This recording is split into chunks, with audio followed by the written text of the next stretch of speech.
Welcome back to happy home creation. Please ಯಾರ್ಯಾರೆಲ್ಲ subscribe ಮಾಡ್ದೆಲ್ಲ ನೋಡ್ತಾ ಇದ್ದೀರಾ, ಪ್ಲೀಸ್ ಸಬ್ಸ್ಕ್ರೈಬ್ ಮಾಡ್ಕೊಂಡು ನೋಡಿ, ಹಾಗೆ ಒಂದು ಲೈಕ್ ಕೊಡೋದನ್ನ ಮರಿಬೇಡಿ. ಫ್ರೆಂಡ್ಸ್, ನಾನಿಲ್ಲಿ ಇವತ್ತು ತೊಗೊಂಡಿರೋಂಥ ಸ್ಯಾರಿ ಕ್ರೇಪ್ ಸಿಲ್ಕು ನೋಡಿ ಈ ರೀತಿ ಇದೆ. ಕೆಳಭಾಗದಲ್ಲಿ ಹಾಫು ಪರ್ಪಲ್ ಕಲರಲ್ಲಿದೆ ಮತ್ತು ಮಿಡಲಲ್ಲಿ ಈ ರೀತಿ ಫ್ಲವರ್ ಪ್ರಿಂಟ್ ಇದೆ ಮತ್ತು ಮೇಲ್ಭಾಗದಲ್ಲಿ ಪರ್ಪಲ್ ಕಲರ್ ಇದೆ. ಇದಕ್ಕೆ ನಾವಿವತ್ತು ಸಿಂಪಲಾಗಿರೋ ಬೇಬಿ ಕುಚ್ಚನ್ನ ಹಾಕ್ಕೋತಾ ಇದ್ದೀನಿ. ಅದಕ್ಕೆ ನಾನಿಲ್ಲಿ ಸಿಲ್ಕ್ ಥ್ರೆಡ್ನ ನಾನು ಈ ರೀತಿ ಟೈಲರಿಂಗ್ ಮಿಷಿನ್ ಬಾಬಿನ್ ಬರುತ್ತಲ್ಲ ಅದಕ್ಕೆ ಸುತ್ತಕೊಂಡು ಇಟ್ಕೊಂಡಿದ್ದೀನಿ. ಒಟ್ಟು 6 ಬಾಬಿನ್ಗೆ ದಾರನ ಸುತ್ಕೊಂಡಿದ್ದೀನಿ. ಅದನ್ನು ನಾನು ಒಂದು ಡಬ್ಬಕ್ಕೆ ಹಾಕಿ ಇಟ್ಕೋತಾ ಇದ್ದೀನಿ. ಡಬ್ಬಕ್ಕೆ ಹಾಕಿ ಆ ಬಾಬಿನಲ್ಲಿ ದಾರ ಸುತ್ತಿರ್ತೀವಲ್ಲ ಆ 6 ಎಳೆ ದಾರನೂ ಒಟ್ಟಿಗೆ ಸೇರಿಸಿ ಒಂದು ನಾಟ್ನ ಹಾಕೋತೀನಿ. ಫ್ರೆಂಡ್ಸ್, ನೀವು ಈ ರೀತಿ ಮಾಡೋದ್ರಿಂದ ನಿಮಗೆ ಟೈಮ್ ಕೂಡ ಸೇವ್ ಆಗುತ್ತೆ, ತುಂಬ ಈಸಿ ಆಗುತ್ತೆ 6 ಎಳೆ ದಾರನ ತೆಗಿಯೋಕ್ಕೆ. ಒಂದು ಸಲ ಟ್ರೈ ಮಾಡಿ ನೋಡಿ. ಈ ರೀತಿ ನಾಟ್ನ ಹಾಕೊಂಡಾದ್ಮೇಲೆ ಈ ಡಬ್ಬ ಹಾಕ್ಕೊಂಡಿರ್ತೀನಲ್ವ ಆ ಡಬ್ಬಕ್ಕೆ ಒಂದು ಕ್ಯಾಪ್ನ ಈ ರೀತಿ ಲೂಸಾಗಿ ಮುಚ್ಚಬೇಕು. ನೋಡಿ, ದಾರನ ಈ ರೀತಿ ಎಳೆದಾಗ ಈಸಿಯಾಗಿ ಬರಬೇಕು, ಆ ರೀತಿ ಕ್ಯಾಪ್ನ ಲೂಸಾಗಿ ಮುಚ್ಕೋಬೇಕು. ಫ್ರೆಂಡ್ಸ್, ನಾನಿವತ್ತಿಲ್ಲಿ ನೀಡಲ್ ನಂಬರ್ 10ನ ತೊಗೊಂಡಿದ್ದೀನಿ. ಹಾಗೆಯೇ ಆ್ಯಸ್ ಯೂಶುವಲ್ 6 ಎಳೆ ದಾರನ ತೊಗೊಂಡಿದ್ದೀನಿ. ನಾವೀಗ ಕುಚ್ಚನ್ನ ಸ್ಟಾರ್ಟ್ ಮಾಡೋಣ. ನಾನು ಸ್ಯಾರಿ ಸೀದಾ ಸೈಡಿಂದ ರೈಟ್ ಸೈಡಿಂದ ಸ್ಟಾರ್ಟಿಂಗಿಂದ ಕುಚ್ಚನ್ನ ಹಾಕೋತಾ ಇದ್ದೀನಿ. ಅದಕ್ಕೆ ನಾನು ಫಸ್ಟು ನೀಡಲ್ನ ಬಟ್ಟೆ ಒಳಗಡೆ ಹಾಕಿ ದಾರನ ತಂದು ಲಾಕ್ ಮಾಡ್ಕೋತಾ ಇದ್ದೀನಿ. ಫ್ರೆಂಡ್ಸ್, ಇದು ನೀವು ಈಗ ತಾನೇ ಕ್ರೋಶ ಕುಚ್ಚು ಕಲಿತಾ ಇರೋರಿಗೆ ಈ ಚೈನ್ನ ಹಾಕೋದು ಕಲ್ತ್ಕೊಂಡ್ರೆ ತುಂಬ ಈಸಿ ಆಗುತ್ತೆ. ಒಂದು ಲಾಕ್ ಆದಮೇಲೆ ಮತ್ತೆ ಅದ್ರ ಪಕ್ಕನೇ ನೀಡಲ್ನ ಹಾಕಿ ದಾರನ ತಂದು ನೀಡಲ್ ಮೇಲೆ 2 ಲೂಪ್ ಇರುತ್ತೆ, ಆ 2 ಲೂಪಿಂದ ದಾರನ ತೆಕ್ಕೊಂಡ್ರೆ ಮತ್ತೊಂದು ಲಾಕ್ ಆಯಿತು.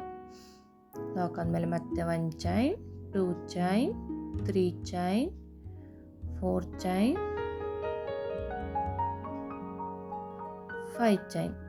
5 ಚೈನ್ನ ಹಾಕಿ ಸ್ಟ್ರೈಟಾಗಿ ಬಟ್ಟೆಗೆ ಆ 5 ಚೈನ್ ಎಲ್ಲಿ ಕೂರುತ್ತೆ ನೋಡಿ ಅಲ್ಲಿಗೆ ನೀಡಲ್ನ ಹಾಕಿ ದಾರನ ತಂದು ಒಂದು ಲಾಕ್ನ ಮಾಡ್ಕೋತಾ ಇದ್ದೀನಿ. ಫ್ರೆಂಡ್ಸ್, ನೀವು ಬಿಗಿನರ್ಸ್ ಆಗಿದ್ರೆ ಇದನ್ನು ನಿಧಾನವಾಗಿ ಟ್ರೈ ಮಾಡ್ತಾ ಬಂದರೆ ತುಂಬ ಈಸಿಯಾಗಿ ಕ್ರೋಶನ ಕಲ್ತ್ಕೋಬೋದು. ಲಾಕ್ ಮಾಡಾದ್ಮೇಲೆ ಮತ್ತೆ ಅದ್ರ ಪಕ್ಕನೇ ನೀಡಲ್ನ ಹಾಕಿ ದಾರನ ತಂದು ಒಂದು ಸಿಂಗಲ್ ಕ್ರೋಶೆಟ್ನ ಮಾಡ್ಕೋತಾ ಇದ್ದೀನಿ. ಇಲ್ಲಿ ಲಾಕ್ ಅಂದ್ರೂ ಒಂದೇ, ಹಾಗೆ ಸಿಂಗಲ್ ಕ್ರೋಶೆಟ್ ಅಂದ್ರೂ ಒಂದೇ. ಸಿಂಗಲ್ ಕ್ರೋಶೆಟ್ ಆದಮೇಲೆ ಸ್ವಲ್ಪ ದಾರನ ಮೇಲೆ ಎಳೆದು ನೋಡಿ, ನಾನು ಈ ರೀತಿ ಬಟರ್ಫ್ಲೈ ಬೀಡ್ಸ್ನ ತೊಗೊಂಡಿದ್ದೀನಿ. ನೀವು ಯಾವ ರೀತಿ ಬೀಡ್ಸ್ ಬೇಕೋ ಆ ರೀತಿ ಬೀಡ್ಸ್ನ ತೊಗೋಬೋದು. ಆ ಬೀಡನ್ನ ಇನ್ಸರ್ಟ್ ಮಾಡಿ ಇಲ್ಲಿ ಬೀಡ್ ಲಾಕ್ ಮಾಡೋ ಅವಶ್ಯಕತೆ ಇಲ್ಲ. ಸ್ಟ್ರೈಟಾಗಿ ಬಟ್ಟೆಗೆ ಆ ಬೀಡಿ ಎಲ್ಲಿ ಕೂರುತ್ತೆ ನೋಡಿ ಅಲ್ಲಿಗೆ ನೀಡಲ್ನ ಹಾಕಿ ದಾರನ ತಂದು ಲಾಕ್ ಮಾಡ್ಕೋತಾ ಇದ್ದೀನಿ. ನೋಡಿ, ಈ ರೀತಿ ಲಾಕ್ ಆಯಿತು.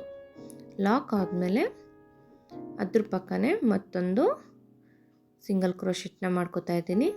ಇಲ್ಲಿ ಬೀಡಿಗೆ ಮುಂಚೆ 2 ಸಿಂಗಲ್ ಕ್ರೋಶೆಟು ಮತ್ತು ಬೀಡ್ ಆದಮೇಲೆ 2 ಸಿಂಗಲ್ ಕ್ರೋಶೆಟ್ನ ಮಾಡ್ಕೋತಾ ಇದ್ದೀನಿ. ನೋಡಿ, 2 ಸಿಂಗಲ್ ಕ್ರೋಶೆಟ್ ಆದಮೇಲೆ ಮತ್ತೆ 1 chain, 2 chain, 3 chain, 4 chain, 5 chain. 5 ಚೈನ್ನ ಹಾಕಿ ಸ್ಟ್ರೈಟಾಗಿ ಬಟ್ಟೆಗೆ ಎಲ್ಲೂ ಕೂರುತ್ತೆ ನೋಡಿ ಅಲ್ಲಿಗೆ ನೀಡಲ್ನ ಹಾಕಿ ದಾರನ ತಂದು ಲಾಕ್ ಮಾಡ್ಕೋತಾ ಇದ್ದೀನಿ. ಫ್ರೆಂಡ್ಸ್, ನೀವು ಈ ರೀತಿ 5 ಚೈನ್ನ ಹಾಕೊಳ್ಳೋದ್ರಿಂದ ನಮಗೆ ಕುಚ್ಚನ್ನ ಕಟ್ಟೋದಕ್ಕೆ ತುಂಬ ಈಸಿ ಆಗುತ್ತೆ. ಮತ್ತು ಅದ್ರ ಪಕ್ಕನೇ ಮತ್ತೊಂದು ಸಿಂಗಲ್ ಕ್ರೋಶೆಟ್ನ ಮಾಡ್ಕೋತಾ ಇದ್ದೀನಿ. ಇಲ್ಲಿ ಬೀಡ್ಗೂ ಮುಂಚೆ ಮತ್ತು ಬೀಡ್ ಹಾಕಾದ್ಮೇಲೆ 2 ಸಿಂಗಲ್ ಕ್ರೋಶೆಟ್ನ ಹಾಕೋತಾ ಇದ್ದೀನಿ. ಇಲ್ಲಿ 2 ಸಿಂಗಲ್ ಕ್ರೋಶೆಟ್ ಆದಮೇಲೆ ಸ್ವಲ್ಪ ದಾರನ ಮೇಲೆ ಎಳೆದು ಮತ್ತೊಂದು ಬೀಡನ್ನ ಇನ್ಸರ್ಟ್ ಮಾಡ್ತಾ ಇದ್ದೀನಿ. ಬೀಡ್ ಇನ್ಸರ್ಟ್ ಮಾಡಾದ್ಮೇಲೆ ಇಲ್ಲಿ ಬೀಡ್ ಲಾಕ್ ಏನು ಅವಶ್ಯಕತೆ ಇಲ್ಲ, ಅದರಿಂದ ನಾನು ಸ್ಟ್ರೈಟಾಗಿ ಬಟ್ಟೆಗೆ ನೀಡಲ್ನ ಹಾಕಿ ದಾರನ ತಂದು ಲಾಕ್ ಮಾಡ್ತಾ ಇದ್ದೀನಿ. ಇಲ್ಲಿ ಬೀಡ್ ಎಲ್ಲಿ ಕೂರುತ್ತೆ ನೋಡಿ ಆ ಗ್ಯಾಪ್ಗೆ ಕರೆಕ್ಟಾಗಿ ಲಾಕ್ನ ಮಾಡ್ಕೋಬೇಕು. ನೋಡಿ, ಲಾಕ್ ಆದಮೇಲೆ ಮತ್ತೆ ಅದ್ರ ಪಕ್ಕನೇ ಒಂದು ಸಿಂಗಲ್ ಕ್ರೋಶೆಟ್ನ ಮಾಡ್ಕೋತಾ ಇದ್ದೀನಿ. ಮತ್ತೆ ಸಿಂಗಲ್ ಕ್ರೋಶೆಟ್ ಆದಮೇಲೆ ಅದೇ ರೀತಿ 5 ಚೈನ್ನ ಹಾಕಿ ಕಂಟಿನ್ಯೂ ಮಾಡ್ಕೊತಾ ಹೋಗ್ತೀನಿ. 5 ಚೈನ್ನ ಹಾಕೋತಾ ಇದ್ದೀನಿ. 5 ಚೈನ್ ಹಾಕಿ ಸ್ಟ್ರೈಟಾಗಿ ಅದೆಲ್ಲೂ ಕೂರುತ್ತೆ ನೋಡಿ ಅಲ್ಲಿಗೆ ನೀಡಲ್ನ ಹಾಕಿ ದಾರಾನ ತಂದು ನೀಡಲ್ ಮೇಲೆ 2 ಲೂಪ್ ಇರುತ್ತೆ. ಆ 2 ಲೂಪಿಂದ ಒಂದು ಬಾರಿ ದಾರನ ತಗೊಂಡ್ರೆ ಲಾಕ್ ಆಯಿತು. ಲಾಕ್ ಆದಮೇಲೆ ಮತ್ತೆ ಅದ್ರ ಪಕ್ಕನೇ ನೀಡಲ್ನ ಹಾಕಿ ದಾರನ ತಂದು ನೀಡಲ್ ಮೇಲೆ 2 ಲೂಪ್ ಇರುತ್ತೆ. ಆ 2 ಲೂಪಿಂದ ಒಂದು ಬಾರಿ ದಾರನ ತಗೊಂಡ್ರೆ ಒಂದು ಸಿಂಗಲ್ ಕ್ರೋಶೆಟ್ ಆಯಿತು. ಇಲ್ಲಿ 2 ಸಿಂಗಲ್ ಕ್ರೋಶೆಟ್ ಆದಮೇಲೆ ಮತ್ತೆ ಸ್ವಲ್ಪ ದಾರನ ಮೇಲಿದ್ದು ಬೀಡನ್ನ ಇನ್ಸರ್ಟ್ ಮಾಡ್ಕೊತಾ ಇದ್ದೀನಿ. ಇನ್ಸರ್ಟ್ ಮಾಡ್ಕೊಂಡ್ಮೇಲೆ ಬೀಡ್ ಅದೆಲ್ಲೂ ಕೂರುತ್ತೆ ನೋಡಿ ಅಲ್ಲಿಗೆ ಲಾಕ್ ಮಾಡ್ಕೊತಾ ಇದ್ದೀನಿ.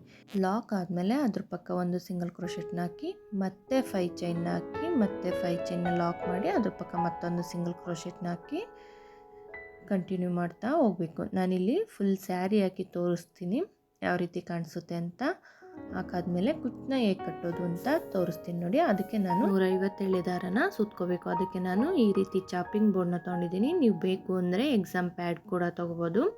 ಆಲ್ರೆಡಿ ನಾನು ಬಾಬಿನ್ಗೆ 6 ದಾರನ ಸುತ್ಕೊಂಡಿದ್ದೆ ನೋಡಿ, ಅದೇ ದಾರನ ತೊಗೊಂಡಿದ್ದೀನಿ.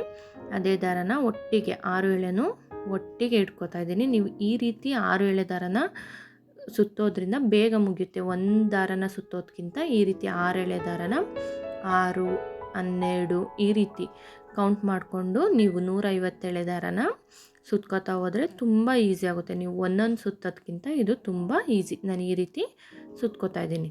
ಫುಲ್ಲು ನಾನು 150 ಬರೋವರೆಗೂ ನಾನು ಈ ದಾರನ ಸುತ್ಕೋತೀನಿ.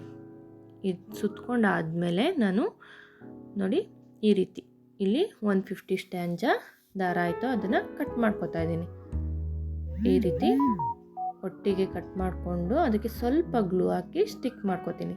ಆ 150 ದಾರನೂ ಸ್ಟಿಕ್ ಮಾಡ್ಕೋತೀನಿ ನೋಡಿ. ಈ ರೀತಿ ಸ್ಟಿಕ್ ಮಾಡ್ಕೊಂಡಾದ್ಮೇಲೆ ಇದಕ್ಕೆ ನಾನು ಐರನ್ ಮಾಡ್ತೀನಿ. ನೀವು ಐರನ್ ಮಾಡೋದ್ರಿಂದ ತುಂಬ ಸ್ಟಿಫಾಗಿ ಕೂರುತ್ತೆ ನೋಡಿ. ನಾನು ಆಲ್ರೆಡಿ 5 ಚೈನ್ನ ಫುಲ್ ಸ್ಯಾರಿ ಹಾಕ್ಕೊಂಡಿದ್ದೀನಿ ಕ್ರೋಶಾದಲ್ಲಿ.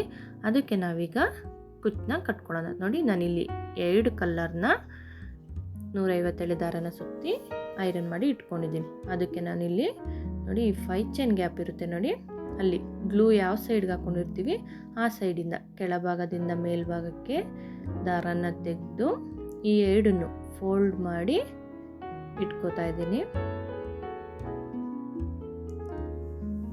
ಈ 2 ದಾರನು ಈ ರೀತಿ ಫೋಲ್ಡ್ ಮಾಡಿ ಕೈಯಲ್ಲಿ ನೀಟಾಗಿ ಒಂದ್ಸಲಿ ಈ ರೀತಿ ಮಾಡಿಕೊಂಡು ನಾನು ಈ ಜರಿ ಥ್ರೆಡ್ನ ಆಲ್ರೆಡಿ ನೀಡಲ್ಗೆ ಏರಿಸಿಟ್ಕೊಂಡಿದ್ದೀನಿ. ಅದನ್ನು ಈ 2 ಥ್ರೆಡ್ ಫೋಲ್ಡ್ ಮಾಡ್ತೀವಿ, ಆ 2 ಮಧ್ಯದಿಂದ ನೀಡಲ್ನ ಹಾಕಿ ದಾರನ ತೆಕ್ಕೋಬೇಕು. ಮತ್ತು ಈ ಸೈಡು ದಾರ ಬರುತ್ತಲ್ಲ ಅದನ್ನು ಲೆಫ್ಟ್ ಹ್ಯಾಂಡಿಂದ ಇಟ್ಕೋಬೇಕು. ಇಟ್ಕೊಂಡಾದ್ಮೇಲೆ ಮತ್ತೆ ನೀಡಲ್ನ ಆ ಸಿಲ್ಕ್ ಥ್ರೆಡ್ ಸುತ್ತ ಹಾಕಿ ಸ್ವಲ್ಪ ಲೂಸ್ ಬಿಟ್ಟು ಆ ಸರ್ಕಲ್ ಬರುತ್ತೆ ನೋಡಿ, ಆ ಸರ್ಕಲ್ ಒಳಗಡೆ ನೀಡಲ್ನ ಹಾಕಿ ದಾರನ ತಂದು ಟೈಟಾಗಿ ಟೈ ಮಾಡಬೇಕು. ಆವಾಗ ಅದು ಲಾಕ್ ಆಗುತ್ತೆ. ಮತ್ತು ಅದೇ ರೀತಿ ಸಿಲ್ಕ್ ಥ್ರೆಡ್ ಸುತ್ತ ನೀಡಲ್ನ ಹಾಕಿ ದಾರನ ತಂದು ಸ್ವಲ್ಪ ಲೂಸ್ ಬಿಟ್ಟು ಈ ಸರ್ಕಲ್ ಬರುತ್ತೆ ನೋಡಿ, ಆ ಸರ್ಕಲ್ ಒಳಗಡೆ ನೀಡಲ್ನ ಹಾಕಿ ದಾರನ ತೆಗೆದು ಟೈಟಾಗಿ ಎಳ್ಕೊಂಡ್ರೆ ಲಾಕ್ ಆಗುತ್ತೆ. ಮತ್ತು ಅದೇ ರೀತಿ ಸಿಲ್ಕ್ ಥ್ರೆಡ್ ಸುತ್ತ ನೀಡಲ್ನ ಹಾಕಿ ದಾರನ ತಂದು ಈ ಸರ್ಕಲ್ ಒಳಗಡೆ ನೀಡಲ್ನ ಹಾಕಿ ದಾರನ ತಂದು ಲಾಕ್ ಮಾಡ್ಕೋಬೇಕು.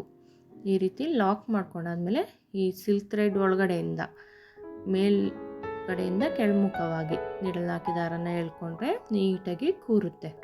ನಾವು ಅಲ್ಲೇ ಬಿಟ್ಟು ಕಟ್ ಮಾಡೋದ್ರಿಂದ ಅದು ಬಿಚ್ಕೊಳ್ಳೋ ಸಾಧ್ಯತೆ ಇರುತ್ತೆ. ಈ ರೀತಿ ನಾವು ಹಾಕೊಳ್ಳೋದ್ರಿಂದ ತುಂಬ ನೀಟಾಗಿ ಕೂರುತ್ತೆ. ಅದನ್ನು ನಾವು ಯಾವ ಲೆಂತ್ಗೆ ಬೇಕು ಆ ಲೆಂತ್ಗೆ ಕಟ್ ಮಾಡ್ಕೋಬೇಕು. ಮತ್ತೊಂದು ತೋರಿಸ್ತಾ ಇದ್ದೀನಿ ನೋಡಿ. ಕೆಳಗಡೆಯಿಂದ ಗ್ಲೂ ಯಾವ ಸೈಡ್ ಹಾಕಿರ್ತೀವಿ ಅದನ್ನು ಕೆಳಗಡೆಯಿಂದ ಮೇಲ್ಮುಖವಾಗಿ ದಾರನ ಎಳ್ಕೊತಾ ಇದ್ದೀನಿ.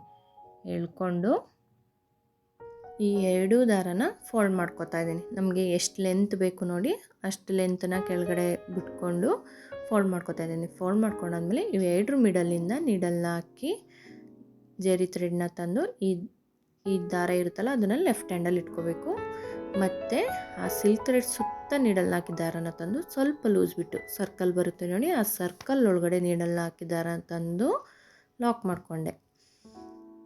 ಲಾಕ್ ಮಾಡ್ಕೊಂಡಾದ್ಮೇಲೆ ಮತ್ತೆ ಅದೇ ರೀತಿ ಈ ಸಿಲ್ಕ್ ಥ್ರೆಡ್ ಸುತ್ತ ನೀಡಲ್ನ ಹಾಕಿ ದಾರನ ತಂದು ಇಲ್ಲಿ ಸರ್ಕಲ್ ಬರುತ್ತೆ ನೋಡಿ, ಆ ಸರ್ಕಲ್ ಒಳಗಡೆ ಕೆಳಗಡೆಯಿಂದ ಮೇಲ್ಮುಖವಾಗಿ ನೀಡಲ್ನ ಹಾಕಿ ದಾರನ ತಂದು ಲಾಕ್ ಮಾಡಿಕೊಂಡೆ. ಮತ್ತು ಅದೇ ರೀತಿ ಒಟ್ಟು 3 ಬಾರಿ ನಾನಿಲ್ಲಿ ಲಾಕ್ನ ಮಾಡ್ಕೊತೀನಿ. ನೀವು ತುಂಬ ಸಾರಿ ಮಾಡಿಕೊಂಡ್ರೂ ಅದು ಅಷ್ಟು ಚೆನ್ನಾಗಿ ಕಾಣಲ್ಲ. ಒಂದು 3 ಬಾರಿ ಸಾಕು. ಲಾಕ್ ಆದಮೇಲೆ 3 ಬಾರಿ ಮೇಲ್ಗಡೆಯಿಂದ ಕೆಳಮುಖವಾಗಿ ನೀಡಲ್ ಹಾಕಿ ದಾರನ ಎಳ್ಕೊಂಡು ಇವಾಗ ಜರಿ ಥ್ರೆಡ್ನು ಸೇರಿಸಿ ಒಟ್ಟಿಗೆ ನಮಗೆ ಯಾವ ಲೆಂತ್ಗೆ ಬೇಕು ಆ ಲೆಂತ್ಗೆ ಕಟ್ ಮಾಡ್ಕೊತಾ ಇದ್ದೀನಿ. ನಾನಿಲ್ಲಿ ಬೇಬಿ ಕುಚ್ಚಾಗಿರೋದ್ರಿಂದ ಸ್ವಲ್ಪ ಶಾರ್ಟಾಗಿಯೇ ಕಟ್ ಮಾಡ್ಕೊತಾ ಇದ್ದೀನಿ. ಫ್ರೆಂಡ್ಸ್, ನಾನು ಮತ್ತೊಂದು ಕುಚ್ಚನ್ನ ಹಾಕಿ ತೋರಿಸ್ತೀನಿ ನೋಡಿ. ಇಲ್ಲಿ ನಾನು ಇನ್ನೊಂದು ಕಲರ್ ಬಾರ್ಡ್ರ್ ಕಲರ್ ಇದೆಯಲ್ಲ ಆ ಕಲರ್ ಥ್ರೆಡ್ನ ತೊಗೊಂಡಿದ್ದೀನಿ. ಅದನ್ನು ಕೆಳಗಡೆಯಿಂದ ಮೇಲ್ಮುಖವಾಗಿ ದಾರನ ಎಳ್ಕೊಂಡು ನಮಗೆ ಎಷ್ಟು ಲೆಂತ್ ಬೇಕು ನೋಡಿಕೊಂಡು 2 ದಾರನ ಫೋಲ್ಡ್ ಮಾಡ್ಕೊತಾ ಇದ್ದೀನಿ ನೋಡಿ. ಈ ರೀತಿ ಫೋಲ್ಡ್ ಮಾಡಿಕೊಂಡು ನಾನು ಸಿಲ್ಕ್ ಥ್ರೆಡ್ನ ಏರ್ಸಿಟ್ಕೊಂಡಿದ್ನಲ್ವ ನೀಡಲ್ಗೆ, ಅದನ್ನು ಈ ಮಿಡಲಲ್ಲಿ ನೀಡಲ್ನ ಹಾಕಿ ದಾರನ ತಂದು ಈ ಸೈಡ್ ಲೆಫ್ಟ್ ಹ್ಯಾಂಡಿಂದ ಈ ದಾರನ ಇಟ್ಕೋಬೇಕು. ದಾರ ಇಟ್ಕೊಂಡಾದ್ಮೇಲೆ ಮತ್ತೆ ಸುತ್ತ ನೀಡಲ್ನ ಹಾಕಿ ದಾರನ ತಂದು ಈ ಸರ್ಕಲ್ ಒಳಗಡೆಯಿಂದ ನೀಡಲ್ನ ಹಾಕಿ ಲಾಕ್ ಮಾಡ್ಕೋಬೇಕು. ಲಾಕ್ ಆದಮೇಲೆ ಮತ್ತೆ ಸಿಲ್ಕ್ ಥ್ರೆಡ್ ಸುತ್ತ ನೀಡಲ್ನ ಹಾಕಿ ದಾರನ ತಂದು ಈ ಸರ್ಕಲ್ ಬರುತ್ತೆ ನೋಡಿ, ಆ ಸರ್ಕಲಲ್ಲಿ ನೀಡಲ್ನ ಹಾಕಿ ದಾರನ ತಂದು ಲಾಕ್ ಮಾಡ್ಕೋಬೇಕು. ಮತ್ತೆ ಅದೇ ರೀತಿ ಸಿಲ್ಕ್ ಥ್ರೆಡ್ ಸುತ್ತ ದಾರನ ತಂದು ಸ್ವಲ್ಪ ಲೂಸ್ ಬಿಟ್ಟರೆ ಈ ರೀತಿ ಸರ್ಕಲ್ ಬರುತ್ತೆ. ಅದರೊಳಗಡೆಯಿಂದ ನೀಡಲ್ನ ಹಾಕಿ ದಾರನ ತಂದು ಲಾಕ್ ಮಾಡ್ಕೋಬೇಕು. ಲಾಕ್ ಮಾಡ್ಕೊಂಡಾದ್ಮೇಲೆ ಈ ಮೇಲ್ಗಡೆಯಿಂದ ಕೆಳಮುಖವಾಗಿ ನೀಡಲ್ನ ಹಾಕಿ ದಾರನ ಕೆಳಗಡೆ ಎಳ್ಕೋಬೇಕು. ಎಳ್ಕೊಂಡಾದ್ಮೇಲೆ ಕೈಯಲ್ಲಿ ಈ ಥರ ನೀಟ್ ಮಾಡಿ ನಮಗೆ ಯಾವ ಲೆಂತ್ಗೆ ಬೇಕು ಆ ಲೆಂತ್ಗೆ ಸಿಸರ್ ಸಹಾಯದಿಂದ ಕಟ್ ಮಾಡ್ಕೋಬೇಕು ನೋಡಿ. ಈ ರೀತಿ ಕಾಣಿಸುತ್ತೆ. ನಾನು ಇಲ್ಲಿ ಫುಲ್ ಸ್ಯಾರಿ ಹಾಕಿ ತೋರಿಸ್ತೀನಿ ಫ್ರೆಂಡ್ಸ್, ಯಾವ ರೀತಿ ಕಾಣಿಸುತ್ತೆ ಅಂತ. ನೀವು ಹೊಸ್ದಾಗಿ ಏನಾದರೂ ಕಲಿತಿದ್ರೆ ಅಥವಾ ಬೇಬಿ ಕುಚ್ಚು ಹಾಕಬೇಕು ಅನ್ನೋದಾದರೆ ಈ ಮೆಥಡ್ನ ಯೂಸ್ ಮಾಡಿ, ತುಂಬ ಈಸಿ ಆಗುತ್ತೆ ನೋಡಿ ಫ್ರೆಂಡ್ಸ್. ಈ ರೀತಿ ಕಾಣಿಸುತ್ತೆ. ನಾನಿಲ್ಲಿ ಬಾರ್ಡರ್ ಕಲರ್ 2 ಕುಚ್ಚು ಮತ್ತು ಸ್ಯಾರಿ ಕಲರ್ 2 ಕುಚ್ಚನ್ನ ಹಾಕ್ಕೊಂಡಿದ್ದೀನಿ. ಇದೇ ರೀತಿ ನಾನು ಫುಲ್ ಸ್ಯಾರಿ ಹಾಕಿ ತೋರಿಸ್ತಾ ಇದ್ದೀನಿ ನೋಡಿ ಫ್ರೆಂಡ್ಸ್. ನೀವು ಇದಕ್ಕೆ 250 to 300ವರೆಗೂ ಚಾರ್ಜ್ ಮಾಡ್ಬೋದು. ಅದು ನಿಮ್ಮ ಪ್ಲೇಸ್ ಮೇಲೆ ಡಿಪೆಂಡ್ ಆಗಿರುತ್ತೆ. ಅದನ್ನು ನೋಡಿಕೊಂಡು ನೀವು ಚಾರ್ಜ್ ಮಾಡ್ಬೋದು.